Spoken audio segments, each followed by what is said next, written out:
Fala pessoal, boa noite a todos. Estamos aqui começando mais uma live aí do Brasil País Digital com a Alessandra Borelli. Vamos aguardar ela entrar aqui, aí a gente já começa. Opa, já chegou.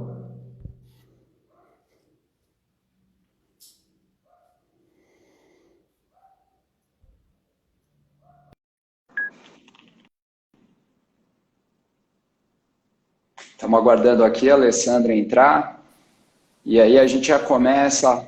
Olá, Alessandra, tudo bem? Olá, tudo ótimo e com você?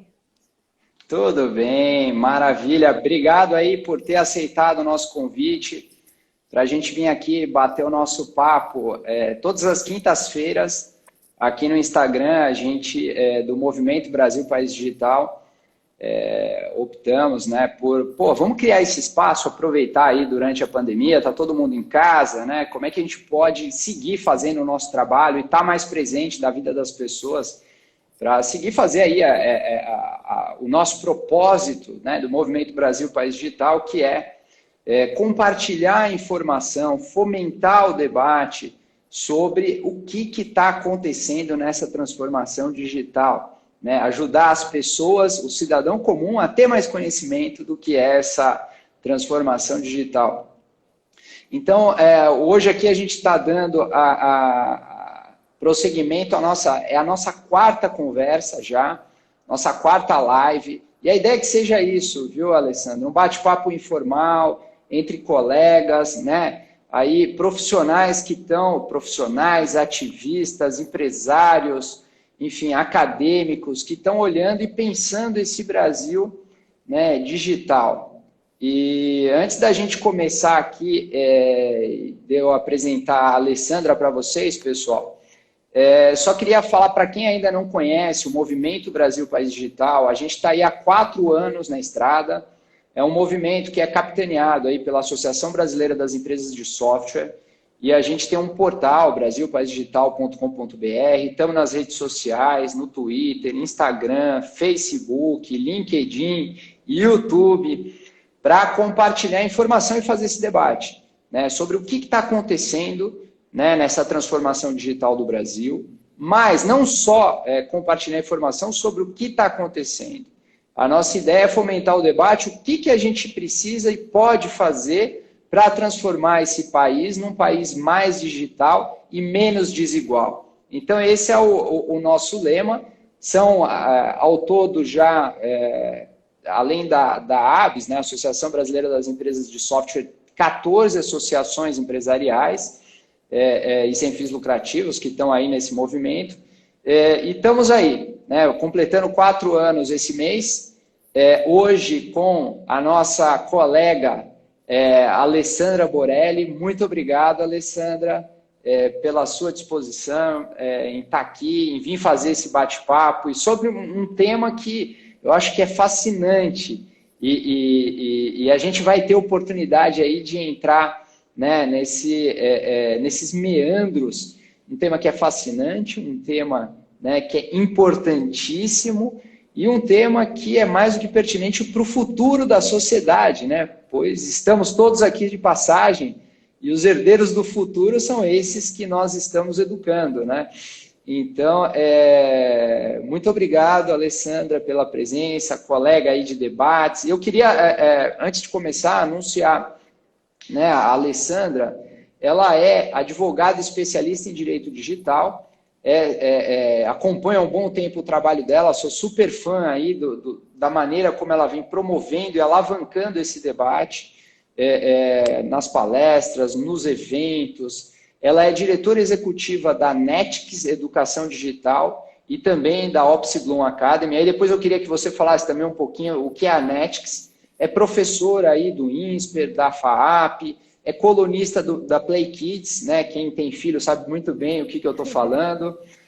Ajudou a escrever e foi colaboradora de manuais de orientação da Sociedade Brasileira de Pediatria. Aliás, eu não sabia que você tinha colaborado. Eu sou um grande fã e o Brasil País Digital deve a você esse manual da Associação Brasileira de Pediatria. A gente usou muito Que bom. no nosso portal. a gente fez há 2 anos atrás, a gente começou a fazer iniciativas de compartilhar informações sobre segurança e cidadania digital. Ótimo. E muita informação sobre controle parental, educação de crianças, como é que você faz para educar líderes, né, nessa sociedade digital. Muita informação a gente pegou, né, e aprendeu com esses manuais da Sociedade Brasileira de Pediatria, fantásticos. Quem ainda não leu, recomendo. Coautora de livros, né, sobre educação digital, na OAB, enfim, manual de boas práticas para o uso seguro nas redes sociais também. Enfim, eu vou parar por aqui, Alessandra. Isso. E senão o currículo aqui é extenso, eu acho que já deu para dar uma primeira percepção aí do que virá no nosso debate. Mas eu queria te perguntar, Alessandra, como é que você vê? E aí depois eu acho que todo mundo tem aí esse quê de tentar entender a educação na pandemia. Mas antes de entrar na pandemia, como é que você está vendo como um todo aí, né, nesse movimento mais longo, a transformação digital e as mudanças que acontecem na educação? Como que a transformação digital está mudando a educação? Quais são os perigos, os pontos de atenção, né? E quais são os grandes benefícios das escolas, eventualmente, usarem os professores, os educadores e se apoiarem, né, nessa nova onda de várias ferramentas e, né, facilidades que a gente tem com a tecnologia da informação. Como você está vendo isso, esse movimento mais amplo, Alessandra? Obrigado e boa noite. Boa noite. Bom, pessoal, muito obrigada, Andrei, pelo convite. É uma honra estar aqui com você. Também admiro muito o seu trabalho, acompanho também há muito tempo. Realmente, falar sobre educação é algo que me encanta.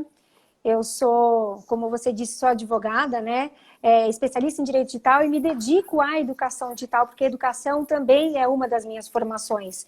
E esse assunto, ele tem feito cada vez mais parte da minha pauta, do meu dia a dia, não só como advogada educadora, mas sobretudo como mãe, que igualmente, né, vem acompanhando todos esses desafios pelos quais todos temos passado em razão desse momento que nos acomete. Então, é um prazer estar aqui com você para discutir esse assunto tão importante e com todos os que estão aqui presentes também.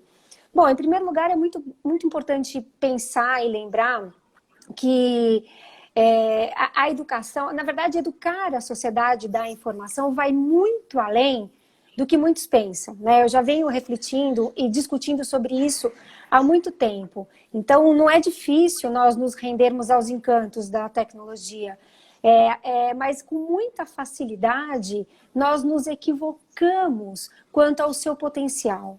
Isso é muito comum e, ao mesmo tempo, um grande problema, porque nós deixamos de dar atenção, priorizar o que é mais importante em detrimento do que é menos. Ou seja, nem sempre quem domina o digital dispõe das habilidades necessárias para tirar o melhor e mais seguro proveito das novas tecnologias. Então, eu gostei muito aqui da sua introdução, quando você começou o nosso bate-papo falando do futuro. E é isso. Estamos falando de preparar pessoas para o futuro. E nós temos no Estatuto da Criança e do Adolescente, na Lei de Diretrizes e Bases da Educação e na própria Constituição Federal, que define a educação, né, que define a educação o papel de contribuir para o desenvolvimento humano, para o preparo do cidadão, né, para exercer a sua cidadania e para o mercado de trabalho. Então, educar vai muito além do pedagógico. Então, a pauta aqui não é alfabetização digital, para as pessoas aprenderem a usar o hardware ou o software. Não. Também não é depositar conteúdo na cabeça das crianças, mas ensinar a pensar, né? A exercitar o pensamento crítico, que é uma das principais habilidades do século XXI. Então, nós percebemos aqui mudanças profundas estão acontecendo e a partir desse inesperado momento pelo qual todos passamos, a migração repentina da escola para casa. né? Trouxe uma série de desafios para os quais ninguém estava preparado. Então, eu tenho, assim, acompanhado, né, na medida do possível, os grupos de mães, as mães desesperadas. Ai, porque isso está um estresse. Ai, porque não está funcionando. E, assim, nós não podemos esquecer que, para as escolas, por mais que elas estivessem se adaptando, se adequando e implementando o uso da tecnologia na sua proposta pedagógica, ninguém estava preparado para esse momento. Então, existe aí uma tentativa emergencial de muitas escolas reproduzirem o que faziam em sala de aula para o digital. E apesar de super louvável essa iniciativa, apesar de admirável, isso está longe de ser um EAD. Não é EAD, mas tudo bem. O importante é a gente se esforçar para isso, né? O EAD ele requer uma série de exigências, de planejamento de atividades, uma nova forma de avaliação, né? Um novo formato de aula, uma nova forma de aprender, uma plataforma segura.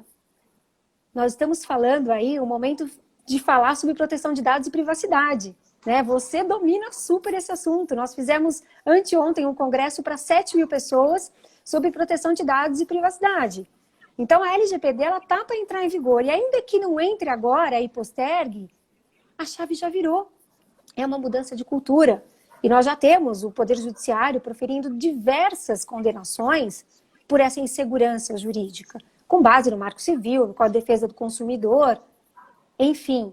Mas o fato é que é preciso também pensar na segurança da plataforma. E nessa emergência, quem vai pensar nessa segurança? Por isso que a gente fala aqui que a responsabilidade da transformação digital vai muito além da escola. As empresas, a sociedade, a família, o poder público, todos precisam se engajar para que tudo dê certo. Nós estamos falando aqui de uma metodologia ativa de aprendizagem. Inclusive, porque o compartilhamento de conteúdo não está mais restrito ao professor e faz tempo. Né? Então, tudo está diferente. Eu até escrevi um artigo recentemente dizendo que nada mais será como antes. E nada mais mesmo, e nem a educação. Então, são vários os desafios com os quais a gente se depara, né, a partir de agora. E é interessante, você trouxe vários elementos aí, né? A questão da gente parar para refletir a própria educação. Né? Você trouxe aqui o elemento da educação como o desenvolvimento do ser humano, né? A educação como, né, o elemento de desenvolvimento do cidadão, né, que tem que ser capaz de entender a sociedade, de viver nessa sociedade e de exercer os seus direitos enquanto cidadão.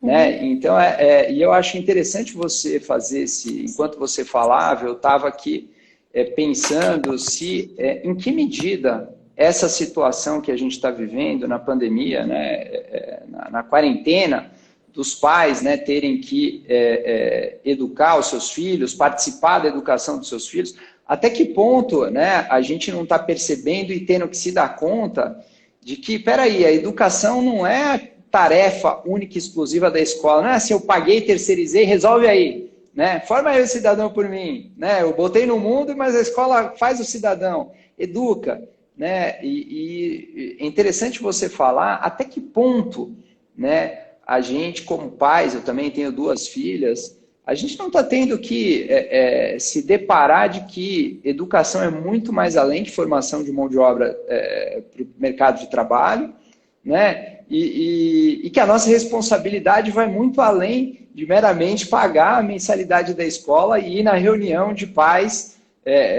aí depende de cada escola, cada semestre, cada mês, enfim, né? Muitos pais, de repente, estão se dando conta de que isso, a educação vai muito mais além e é muito difícil, né? Você, ainda mais quem tem filhos em idades diferenciadas, você conciliar isso, né? Como é que faz, né? Um filho que tem uma idade, o outro que tem outra. E a escola também você tocou num elemento interessante, que eu acho que essa curva de aprendizado, estamos todos aprendendo, né? Eu tenho me criticado todos os santos dias. Poxa, será que eu deveria participar dessa reunião? Mais uma reunião, outra reunião. Amanhã o pessoal, estou numa reunião hoje, o pessoal sugere fazer outra reunião amanhã, mas peraí, gente, calma aí. E chega o ponto que você não sai de reunião, você digitaliza a burocracia do cafezinho do escritório, né? E é o ponto que você trouxe, eu acho que faz a gente refletir também, né? E as escolas, eu acho que estão tendo que aprender isso e pivotar na marra, né? Por acerto e erro.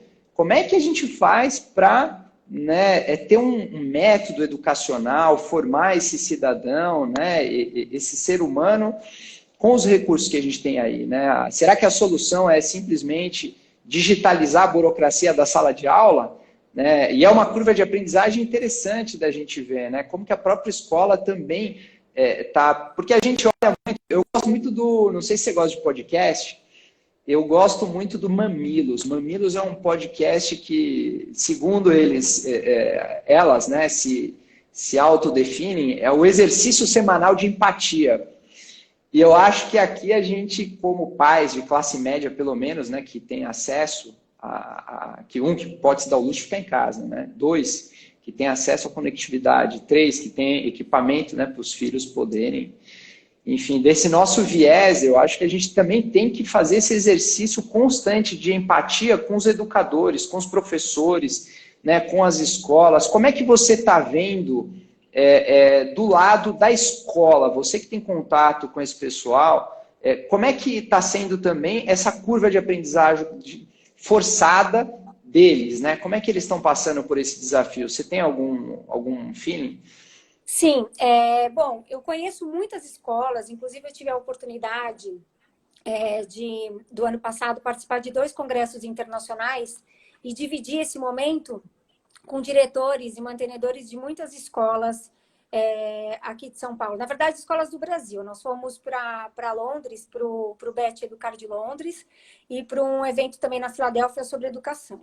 E eu percebi que mesmo muitas dessas escolas que estão extremamente avançadas no que se refere ao uso da tecnologia na sua proposta pedagógica, estão também dedicando um esforço muito grande para se adaptar a esse novo momento. E algo muito relevante que você colocou é que, de verdade, todos nós estamos aprendendo muitas coisas nesse momento. Então, educar, é verdade, educar vai muito além de sustentar. A escola, ela ensina, os pais educam, a escola tem um papel importante. Sim, eu sempre disse que escola e família precisam caminhar juntos, né? Porque a criança, ela tem como referência dentro de casa, mas é na escola que ela passa a maior parte do seu tempo, da sua vida, se a gente for pensar. Então, o discurso tem que ser igual. Eu costumo dizer até aos pais, né, que, poxa, procura uma escola com a qual você se identifica, em termos de valores, inclusive. Não pesquisa só o quanto ela é relevante para a aprovação, para uma boa nota no Enem, ou para uma aprovação para entrar em universidade. Não, verifica os valores, porque depois que você coloca a criança numa escola e começa a meter o pau na escola, né, participar de grupo de WhatsApp, criticando a escola onde você colocou seu filho, você não está prejudicando a escola, você está prejudicando o seu filho porque fica inseguro. Peraí, minha mãe me colocou numa escola que só tem gente ruim? Né? Então, acho que a gente está tendo tempo aqui, oportunidade de refletir sobre diversas coisas. Estamos aprendendo muita coisa. Quando a gente fala aqui, né, das próprias reuniões, é verdade. Então, eu acho que agora a gente vira a página da era industrial, definitivamente, e tudo que é possível, tudo que for convenientemente automatizado será fato. Né? Vamos combinar que, do ponto de vista corporativo, estamos otimizando muito tempo. Né? Tempo que a gente perdia de carro, de avião, a gente está conseguindo evoluir nas tratativas de forma à distância. Muito bem, é lógico que o contato físico é importante, estamos sentindo falta de muita coisa, mas há muita coisa que a tecnologia favorece. Né? Então, assim, se alguém tinha dúvida de que os avanços tecnológicos tinham um papel importante na nossa vida, agora é hora. Né? Poxa, definitivamente, imagina a nossa vida sem os avanços tecnológicos, mas somente agora nós estamos diante da oportunidade de utilizar da melhor forma possível. E a gente tem que passar isso para as nossas crianças. Tem que ensinar a tirar o melhor e mais seguro proveito disso tudo. Aí você contou umas coisas aqui interessantes, e aí eu me lembrei de algumas de algumas histórias que eu tenho lido sobre outros países diante desse cenário. Então, na Finlândia, por exemplo, lá Ótimo. o foco está em desenvolver as pessoas alinhadas com os princípios da cultura finlandesa. Então, assim, o uso da tecnologia lá é algo absolutamente natural. Só que eles valorizam muito a natureza, o bem-estar, o contato humano. Mas é tão natural que lá existe um polo de startups. E aí, as crianças contribuem para o desenvolvimento dessas startups. Então, lá tem uma startup chamada Cepo. É uma startup que permite criar atividades e jogos verificados por professores.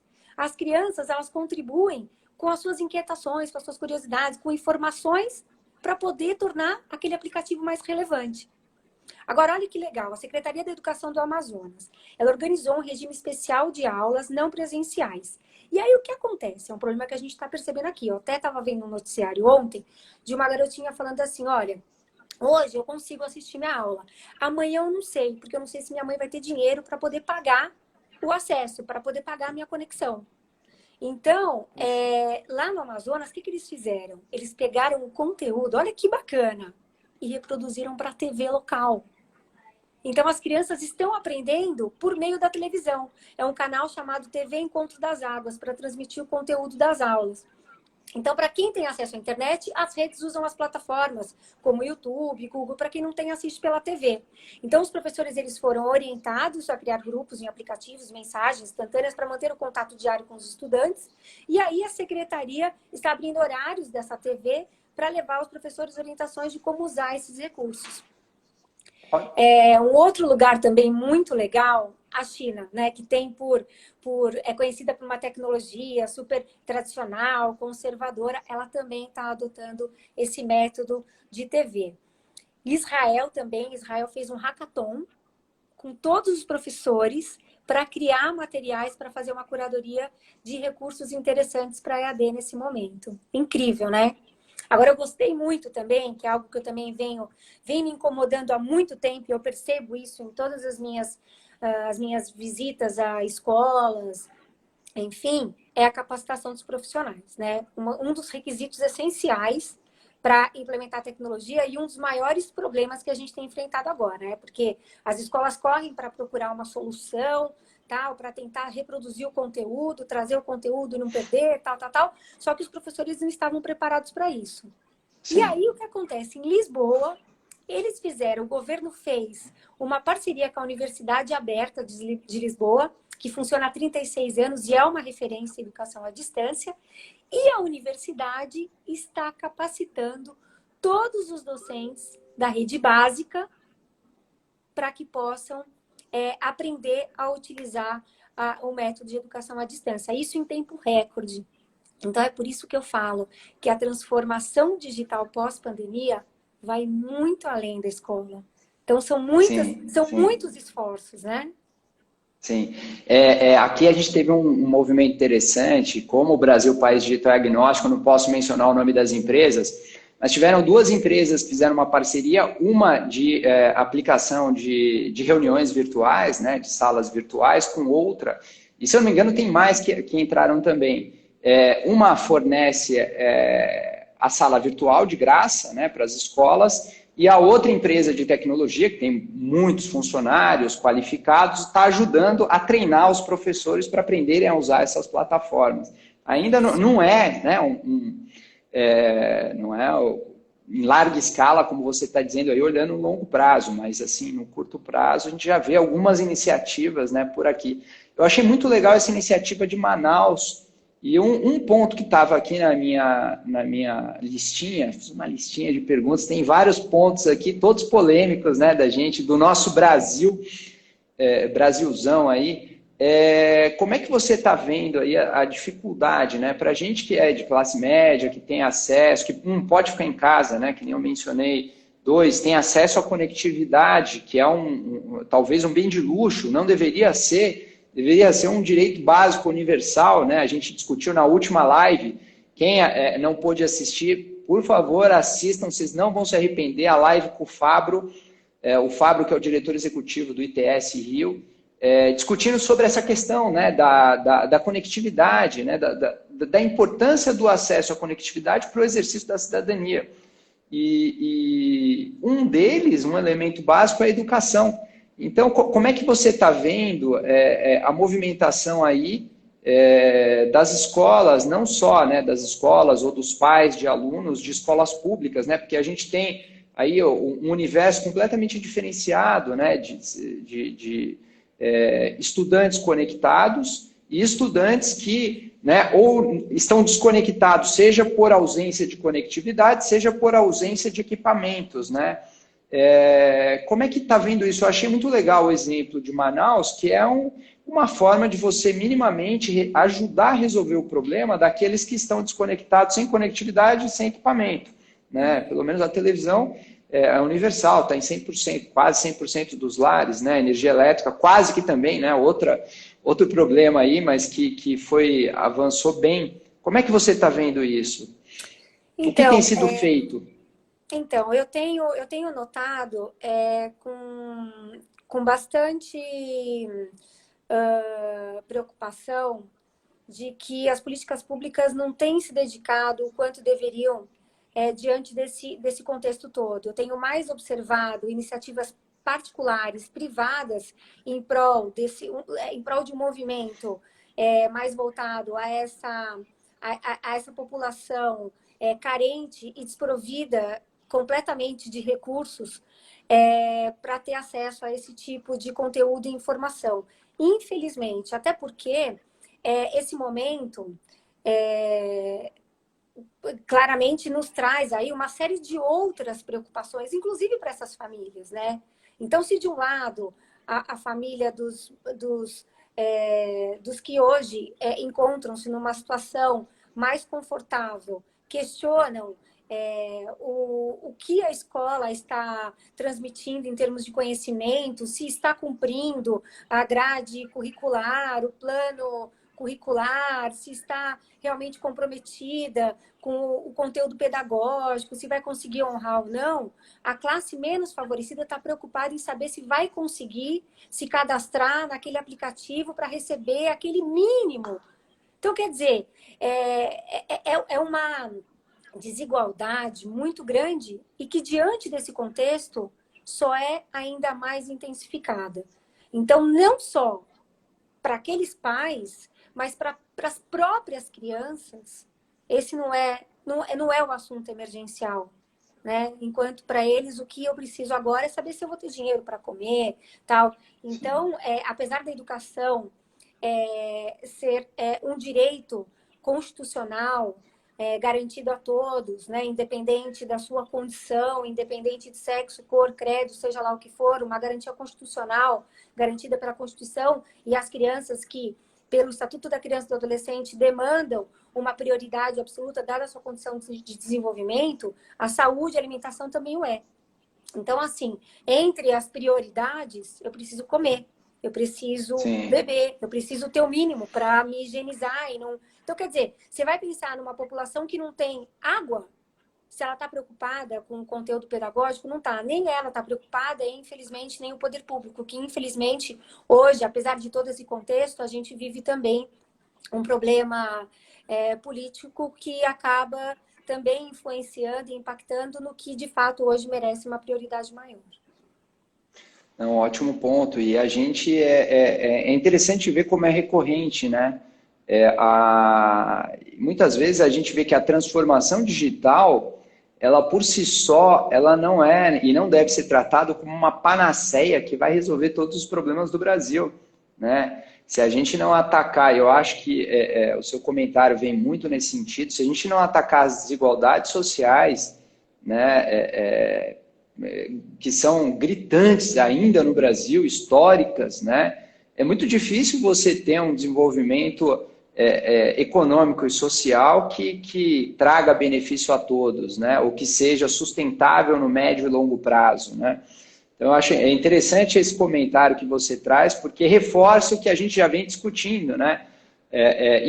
Eu acho que do ponto de vista da gente, executivos da área de tecnologia, né, pensadores, acadêmicos ou até mesmo ativistas, a gente nunca pode esquecer esse lado, né? Que não adianta só olhar o lado técnico, né, sem atacar as desigualdades, né? Esse ponto que você trouxe é muito pertinente. Como é que pode, né?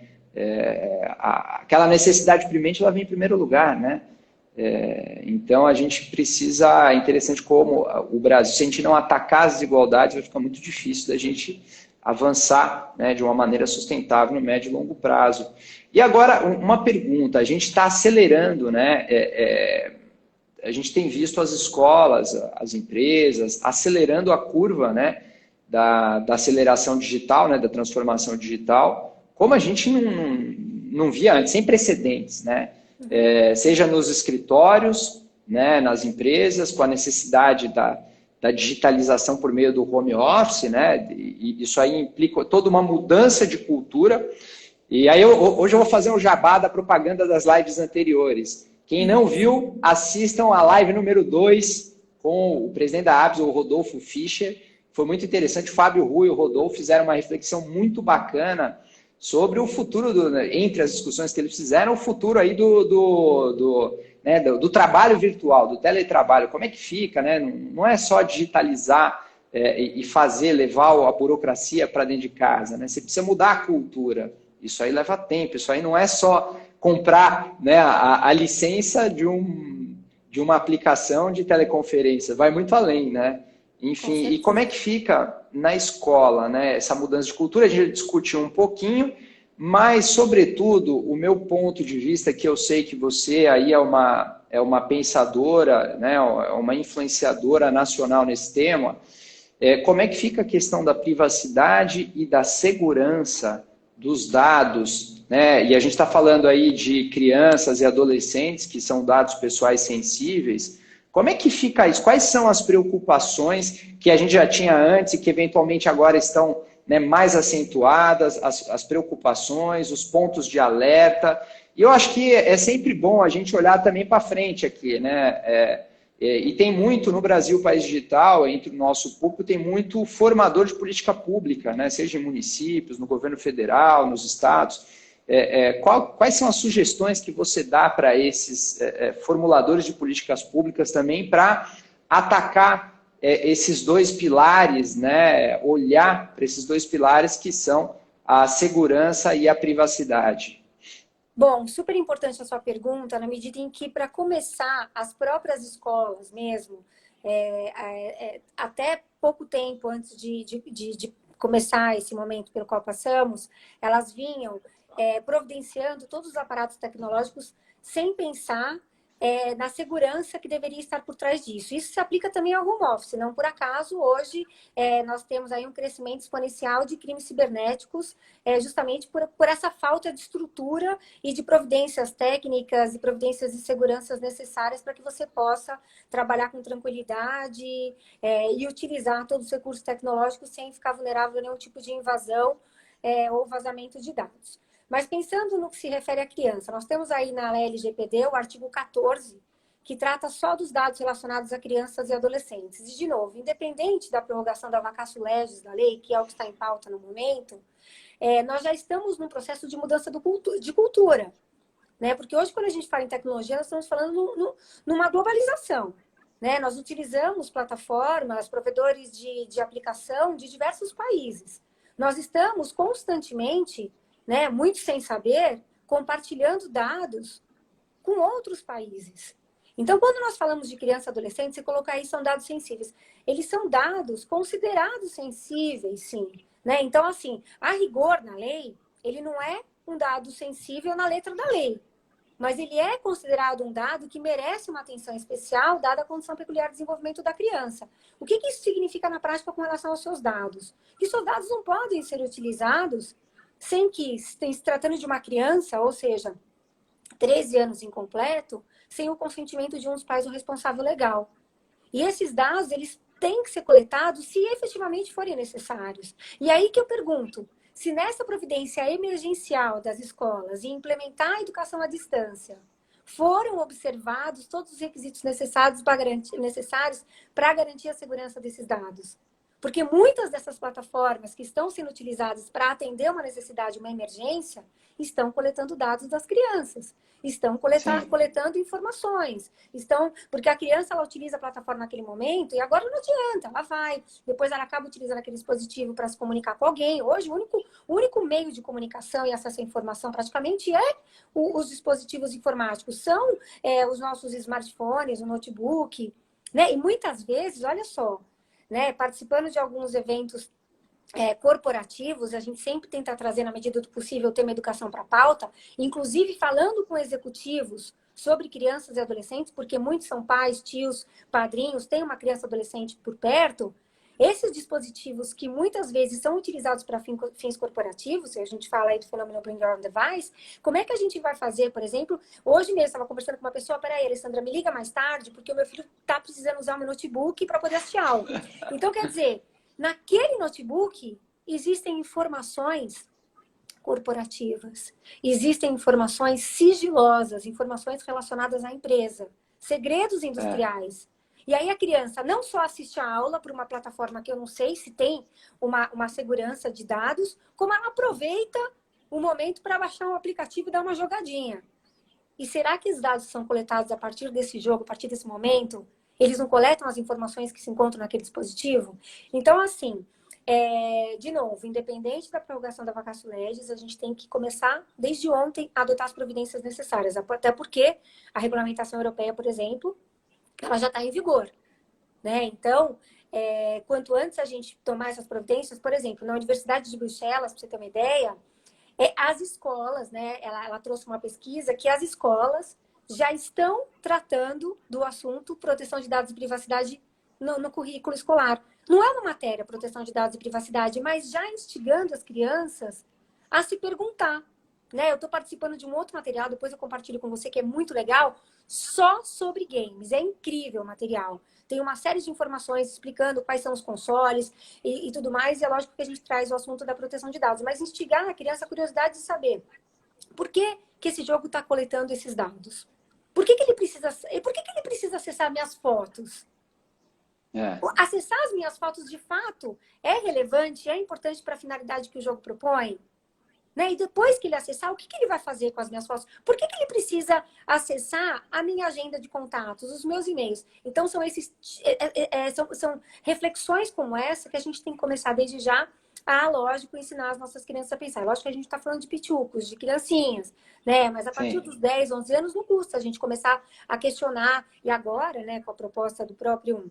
Embora o Marco Civil já tenha instigado essa prática, mas agora com a LGPD a gente tem que pensar em termos de uso mais fáceis. Inclusive a LGPD no artigo 14 fala que tudo que se refere aos dados coletados de crianças e adolescentes precisa ter um vocabulário tão simples que até a própria criança precisa entender, né?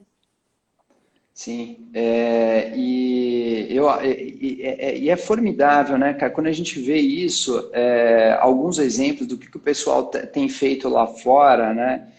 E eu tenho discutido muito esse tema, sobretudo sobre a prorrogação da LGPD, etc. E a gente fala, porra, peraí, cara, muitas vezes a gente joga o problema só para o governo, né?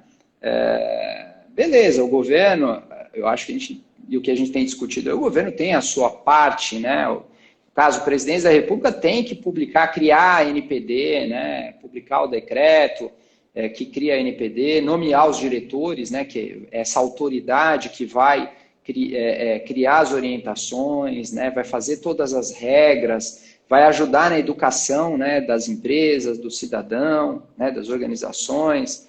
Mas, ao mesmo tempo, né, a gente discute muito que, peraí, cara, é imprescindível que a gente tenha, que avance nisso, que tenha NPD, mas pera e pensa, né, todo mundo pode fazer um pouquinho da sua parte, né?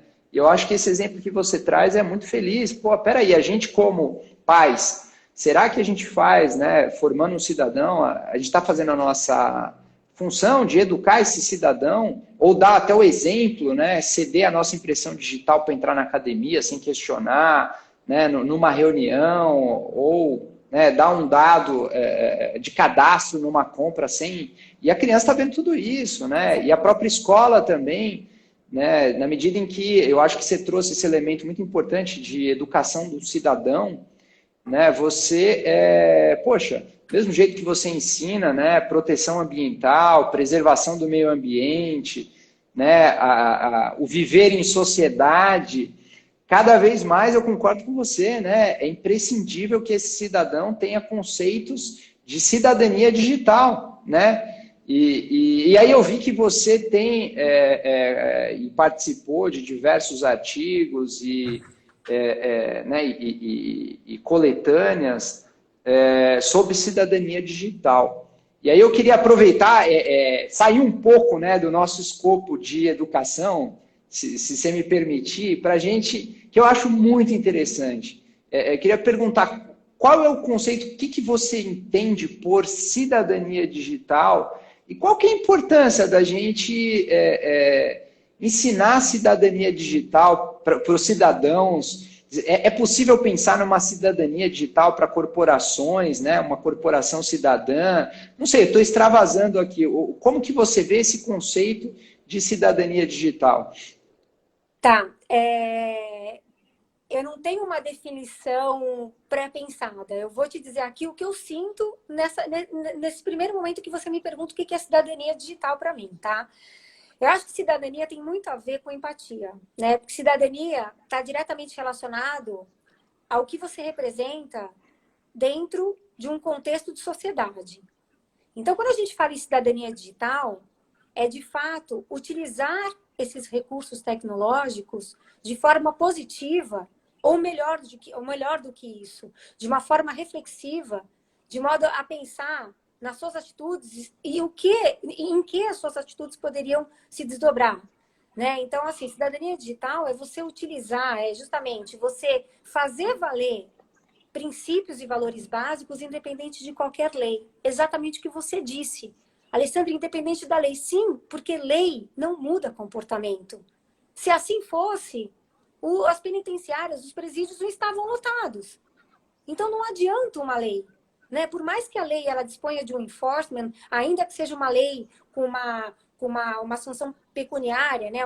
Uma pena bastante significativa, como a própria LGPD aí coloca, uma multa que pode chegar a 50 milhões de reais por infração, não é isso? Então, assim, ainda que isso não é o suficiente. Até porque grandes corporações têm isso separado dentro do seu budget, né? Eu estou preparado para pagar esse tipo de multa. Então, a gente está falando aqui de valores. É por isso que eu falo, inclusive, a própria LGPD, ela tem um artigo que, inclusive, atenua a pena quando não exclui, quando você consegue comprovar diligência. E isso é incrível. Porque uma coisa é você não estar nem aí. Outra coisa é você envidar os melhores esforços, fazer de tudo para que você use a tecnologia da melhor forma, para que você proteja os dados que você coleta da melhor forma, para que você colete somente o necessário e acontecer alguma coisa errada. Então, uma coisa é você se dedicar, outra coisa é você não estar nem aí. Então, eu acho que cidadania digital é justamente isso, é você perceber que a sua atitude, se você for um cidadão digital consciente, que a sua atitude ela pode ter reflexos positivos na vida do outro, do contrário, também negativos. Eu acho que é mais ou menos por aí. Excelente. Eu queria aproveitar aqui também para a gente dar voz aqui para os nossos colegas que estão participando. Teve alguns comentários aqui, né? A Wide fez um comentário, a Wide está sempre presente. Obrigado, Wide, dizendo que vários empresários, né, tradicionais sempre resistiram, foram forçados, né, a inovar de acordo.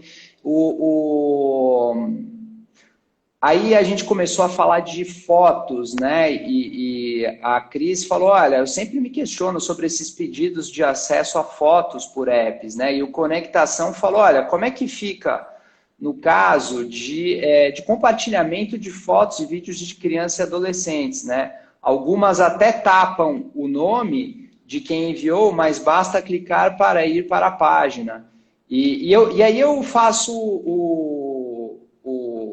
né, um paralelo, como é que fica, né, agora com essa aula que a gente tem a sala de aula, usando diferentes ferramentas de teleconferência, e uma criança, um adolescente tira um print da tela e compartilha aquilo, às vezes num coleguinha que está numa posição, ou que não está, né, não tem autoria. Como é que fica aí? Compartilha isso na rede? Tem alguma discussão em torno disso, da proteção da imagem da criança que está ali do coleguinha que está na sala de aula virtual e de repente pode ter a sua imagem exposta publicamente, né, de maneira indevida? Tem algum debate para prevenir isso ou não? Como é que tem sido tratado? É possível responsabilizar alguém por isso? A escola? Estou pensando aqui, imagina uma criança numa posição desconfortável, alguma coisa que ela pode passar algum embaraço, e aquilo pode ter até impactos futuros, né, na formação daquela criança. Como é que você vê isso?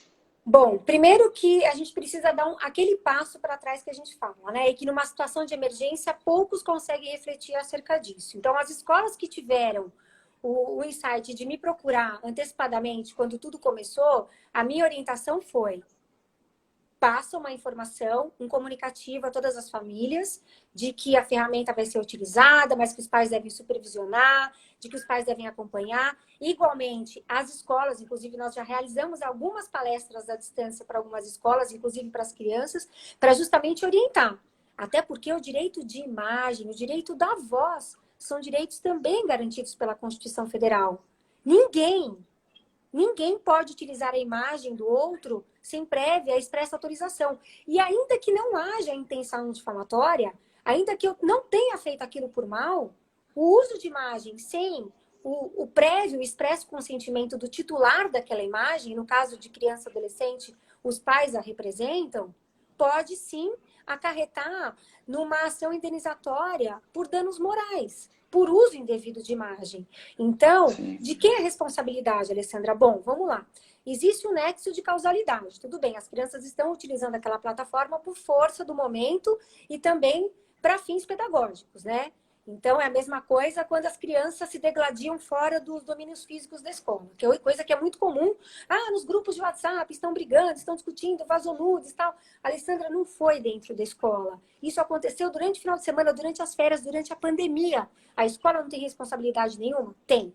A responsabilidade da escola em tempos de internet ultrapassa os seus domínios físicos, justamente por esse nexo de causalidade. As crianças se conheceram por força da relação que estabeleceram na escola. As crianças se fotografaram por força das aulas virtuais. Enfim, mas a responsabilidade da escola vai até um momento. Porque aos pais cumpre o dever de criar e dirigir a educação dos filhos. Então, a escola tem que ser diligente, tanto no aspecto preventivo, já trazendo essas informações. Então, por exemplo, você colocou aí uma situação desconfortável. De fato. Então, o que precisa acontecer? A escola precisa colocar lá um código de conduta, uma brincadeirinha, criar a 4 mãos com os próprios alunos. Vamos fazer uns combinados para que as aulas virtuais elas ocorram da melhor forma? Então, vamos combinar? Eu sei que dá uma preguicinha, mas vamos combinar de ninguém assistir a aula de pijama, de ninguém assistir da cama, de ninguém, sabe? De ninguém ficar perambulando pela casa, porque pode pegar o pai de um passando, a mãe de outro passando com uma roupa íntima, enfim. Então, assim, alguns combinados prévios, né, que não prejudicam, muito pelo contrário, previnem. Igualmente, os pais reforçam em casa. Então, numa situação dessa, a escola vai advertir quem registrou a foto, vai entrar em contato com aqueles pais, mas aquele pai daquela criança que registrou aquela foto que vai acabar se responsabilizando. A escola ela vai mediar esse conflito. Ela vai tentar fazer com que imediatamente, né? Porque a gente fala em minuto na internet, rapidinho, é muita coisa. Então, assim, a partir do momento que descobriu que tem uma foto circulando, pede para remover, né? Fala pro resto da turma, ninguém curte, ninguém comenta, ninguém compartilha. Tá no grupo de WhatsApp, todo mundo deleta. Então, todas as famílias são acionadas para evitar um desdobramento maior, né? A escola toma essa providência, ela não ignora, não aconteceu aqui. Não, a escola tem que tomar essa providência, porque ela que tem o contato de todos os pais, inclusive do pai daquele autor, daquele comportamento, mas ainda assim fica a critério do pai da vítima adotar as providências judiciais que ele entender cabíveis. E a depender da situação, as providências não são necessariamente só no âmbito civil, mas também criminal. A depender do que foi compartilhado, do que foi dito, enfim. Não é fácil não, né? Enfim, estamos todos aprendendo, né? Eu fico imaginando aqui quem é pai de adolescente, as minhas ainda são pequenas, né? Mas eu acho que é o que você falou, é uma tarefa de educação constante, né? E é interessante a gente ver como que as escolas também estão aprendendo e elas também têm que se educar, né? Para você fazer esses combinados, eu achei muito importante, né? não basta, mais uma vez, né, a gente está discutindo aqui, não é só trazer, né, do jeito que a gente traz o home office, o escritório para casa, não é só trazer a escola para casa, né? Você tem que mudar a cultura, né? Eu achei super interessante que você estava comentando aí, né, do evitar circular, né, com o dispositivo pela casa, porque a própria privacidade íntima da família também está em risco, né? Enfim, e a gente discute de novo, educação e cultura como estão imbricados, né? A mudança de cultura é parte de um processo, né? A gente discute muito, né? Nos debates que a gente tem, a gente fala muito de cultura da privacidade, né? E o pessoal, sempre que vem colocar o debate e tal, do compliance com a LGPD, eu falo, gente, eu não quero falar de compliance da LGPD, né? Vamos falar da criação, né, da instituição da cultura da privacidade no Brasil. Para isso, o que é preciso? A LGPD é só um pilar, né? E o que a gente está discutindo aqui é, né, a cultura da privacidade, da segurança, né, do ambiente educacional, né, dessa migração da escola, nesse momento de migração para casa, né? E eu acho que você explicou muito bem, né? Todo mundo tem o seu papel, a escola tem o seu papel na mudança de cultura, de se educar para reeducar o cidadão, né? O pai e a criança. Eu acho que é interessante também, né? Esses combinados com os pais também, né? E com as crianças, com os pais. Mas também as escolas a gente vê que não estavam preparadas, estão se preparando, né? O que eu acho assim é o ponto mais desafiador, né, desse momento que a gente está vivendo, né? Mas estamos aprendendo, né? Faz parte da jornada e a cultura de fato da educação, né? De educação na sociedade digital que a gente está repensando, né, Alessandra? Faz sentido para você Com nesse certeza. formato? Educação é tudo, com certeza. Não existe outro caminho. Sem conscientização, sem educação, sem informação. Então, acho que a gente... mesmo a informação, né? E hoje a gente vive um dilúvio informacional muito grande, a propósito. E se a gente não souber refletir, se a gente realmente não praticar essa habilidade de pensamento crítico, né? Não por acaso também nós temos visto aí que é um dos momentos mais propícios para compartilhamento de fake news. Então, eu acho que definitivamente esse momento ele propõe uma série de aprendizados. Acho que muito além do que a gente imagina. Muito além, em todos os sentidos. Tanto sob aspecto pessoal quanto profissional. Enquanto pais, né, enquanto professores, enfim. A gente está caminhando aqui para o final, já temos mais 8 minutos, um pouco menos. Como é que você está vendo? Você falou de fake news. Qual o papel das escolas nessa sociedade onde a gente tem o recorrente problema de controlar o compartilhamento de notícias falsas? As escolas têm feito seu papel? Como é que está sendo isso?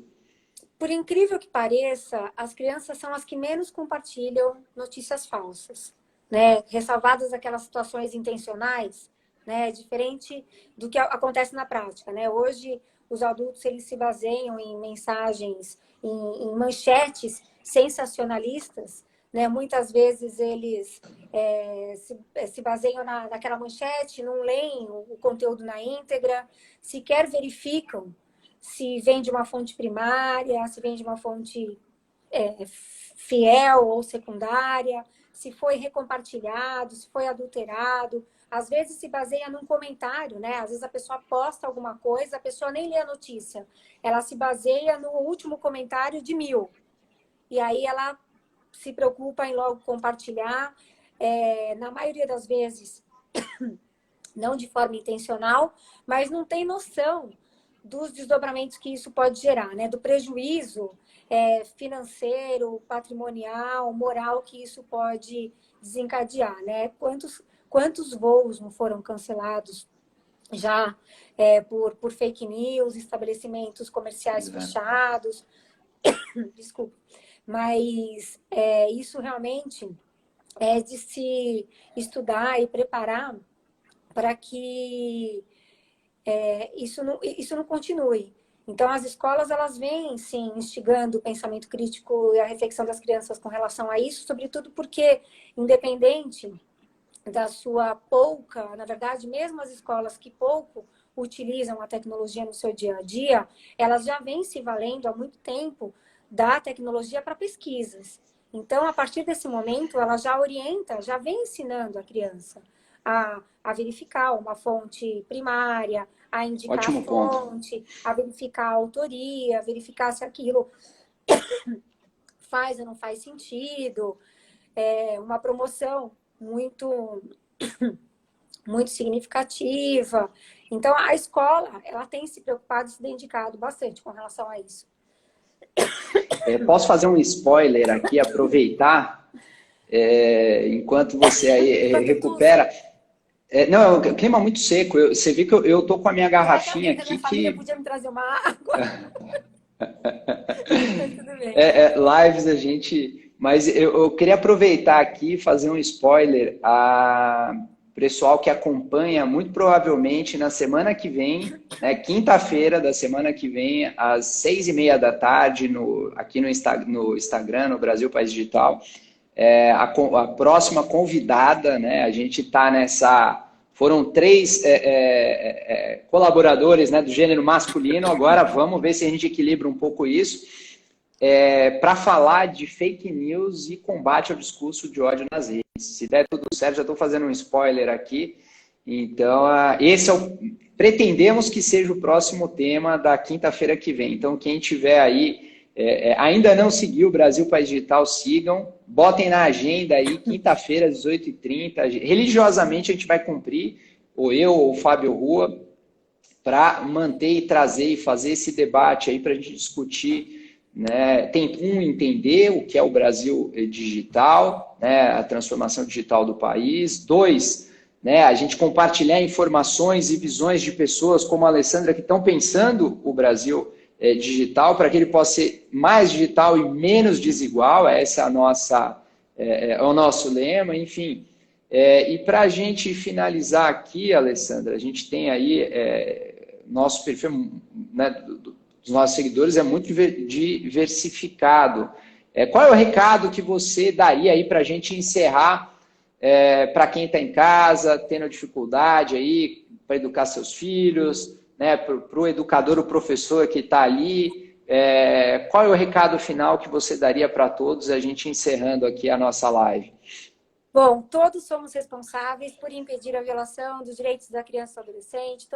Todos temos um papel importante na educação das nossas crianças. Não adianta falar que o pai deveria fazer, a mãe deveria fazer, a escola deveria fazer, enfim. Todos temos esse papel importante, né? Então, chama aqui a responsabilidade de todos, com toda certeza. Eu acho que esse é o principal. Também queria dizer que vai ficar tudo bem, que acho que é o momento que a gente precisava passar. Tenho certeza que vamos sair muito mais fortes disso tudo. E também aproveitar para convidar as pessoas para 2 lives que eu vou participar amanhã. Então, eu tenho uma live amanhã às 2h com o pessoal de Portugal e também com a Evelyn Eisen, que é a pediatra responsável por todas aquelas iniciativas da Sociedade Brasileira de Pediatria. E quem sempre convida a mim, a Juliana Bruzzo, eu e a Ju Bruzzo somos as consultoras jurídicas dela para todas as iniciativas da Sociedade Brasileira de Pediatria. E amanhã às 2h essa e às 16h com o Léo Freiman. Então, eu vou falar às 2h sobre os crimes digitais, principalmente os envolvendo crianças e adolescentes, sobretudo nesse momento de pandemia. E às 4h com o Léo Freiman vou falar sobre como ficam as regras da família com relação ao uso das novas tecnologias em tempos de pandemia. E é isso. Adorei participar. Fantástico. Estamos juntos. Fantástico. Não para, né, Alessandra? Obrigado. Foi fantástico, conversa fantástica aqui. O tema, eu sou apaixonado, quem é pai, né? Eu acho que é difícil não ser apaixonado. Obrigado. E quem não acompanhou aí a live, todas as lives a gente está compartilhando, seja no IGTV, seja no YouTube, no Brasil País Digital. A ideia é que a gente compartilhe ao máximo e mantenha esse registro. Então, quem perdeu, seja parte da live ou quer compartilhar com um amigo, fica à vontade para acessar aí qualquer rede, seja o IGTV ou o YouTube, a gente vai estar lá. É isso aí, Alessandra. Valeu, obrigado aí, bom todos. Descanso, boa noite para você. Obrigada, tchau, pessoal. Obrigado. Tchau, tchau. Obrigado, Aide. Valeu, Cíntia. Tchau, tchau.